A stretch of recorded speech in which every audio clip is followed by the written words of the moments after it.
with Tina Nzuki and Dunko. Tina, Yeah? let me tell you, when you tarry in the place of prayer, I love I by the way, I appreciate God for you. Oh, I thank God. And I will never Oh, stop saying that. Duncan. I appreciate God for you. Oh. Every time I just sit down and listen to you as you pray, I'm like, you know what? This is what is required of us. We tarry in the place of prayer. And the thing is, I was so surprised yesterday when I realized that most athletes have adopted another traditional practice that's called aqua jogging. Yes, in the water? In the water. Ah. Now, traditionally, there used to be these fishermen who don't use boats.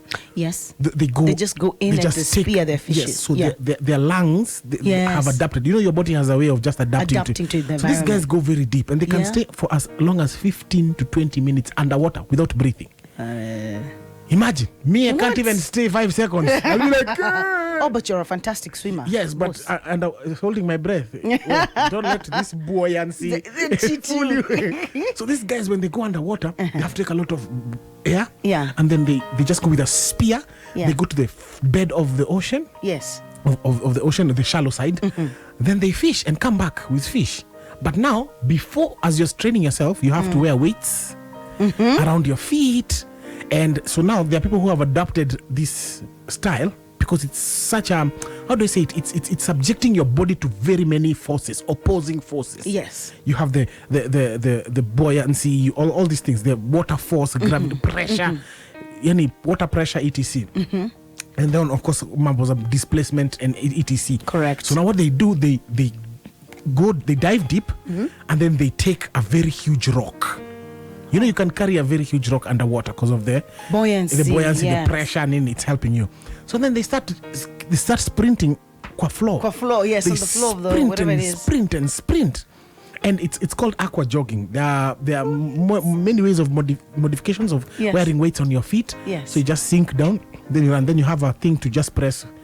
So what happens is now when you're done, when you feel like you cannot take any more pressure and of course the lack of air, you just let go of the weight and immediately you start floating. Yeah. And so the book of Psalms 145 talks about burdens. David, we all carry burdens. We carry them to work, to the grocery store, to school, to bed at night. Some of us, our pillows, if they could talk. It's hard to get out from under them. Yes. Sometimes our burdens as a result of past mistakes. Bad relationships. Yes. Bad business ideas, bad business practices, bad association. Correct. Or just poor decision making. Other times, they're out of our control. You know, we're talking about things like financial debt. Yes. Relational strife, unexpected illness, you know, and hurt from our past. They really weigh us down. And in most cases, we can't sweep our burdens under the rug. We have to face them. We might try to forget, but just for a while, but they're always there lingering on. You can just hear it. Yes. At the back of our minds. At the back of your mind. What if you didn't have to carry these burdens anymore? When you're doing aqua jogging, all you need to do if you run out of breath, let go of the weight. And immediately nature takes its course. Correct. And you start floating very fast. Yes. And because you're standing upright, the speed at which you float is going to be quite high. So you go and then you get your air. But what if I told you today that you didn't have to carry your burdens, like these aqua joggers? You didn't have to carry them. What if someone else wanted to carry that burden for you? I'd gladly hand it over. Exactly. Gladly. So in Psalms 145, David points out God as a great burden bearer in Psalms 145. A burden bearer understands and carries our troubles and grievances for us. Right. He says, come. When we say at your feet is the most high place, like how many times have you broken at the place of prayer? Like unaenda hapo tu unaambia Mungu by the way nikwambie. You don't even want to talk. You just want to lay your burdens down. Yes. You know, put your weights down. This doesn't mean that God will instantaneously change our circumstances. Oh no. But that He's with us in our burdens. He upholds all who fall and lifts up all who are bowed down. That's what Psalms 145 verse 14 says. Yeah. God is not only willing to bear our burdens, He is able to. Yes, no, He has the power to. All you just need to do is just let go. Let go. Let go of those burdens. Wow. And watch yourself float.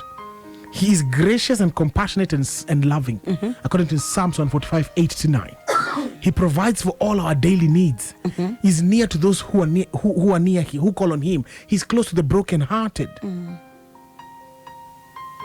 We are human, and sometimes we are weighed down by our burdens so much that we lose focus of where we are meant to be. So, as an aqua jogger today, we are holding the weights of sin. We are holding the burdens of brokenness. We are holding the weights of poor decisions. I don't know, poor business acumen.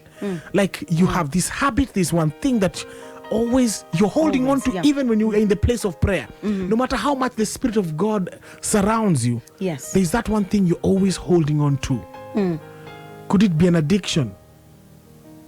Could it be something even darker and deeper that nobody knows but you? Yeah. Today God is saying, let go. Yes. Let go and float. Let go and rise. What is that burden that you're carrying today? Have you asked God to help you to take that burden from you? What is the one thing you can do today to rely on God's strength rather than your own? I love that. That's a beautiful devotion. I love the questions you've asked. Right. And I pray that we shall take time this morning to remember what Dankwa said. Let go. Yes. Of anything that so easily entangles you.